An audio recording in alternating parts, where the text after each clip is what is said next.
हरिओम मु शरद कुमार परिड़ा हिंदू महासंघ राज्य सभापति एवं आम श्रीराम सेवा समितिर कार्यकर्ता आमर आसंता 27 तारिख श्रीराम नवमी उपलक्षे विशाल शोभा यात्रा जगतपुर गोली छक ठारू सालेपुर कुलिया हनुमान मंदिर पर्यंत अनुष्ठित होब।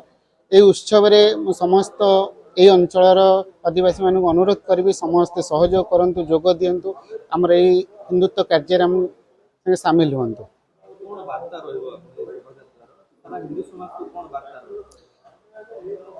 पूर्व आम तो अनेक थर यही हिंदुत्व आम लड़ाई करछु। गोमाता सुरक्षा हो कि आमर मठ मंदिर सुरक्षा हो साधु सन्त सुरक्षा हो आम ये सब कम कर हिंदू मान एक ही रहीबार ये गोटे मध्यम आम ये रैली माध्यम शोभा यात्रा माध्यम आम एकजुट हो रहीबार ये गोटे माध्यम।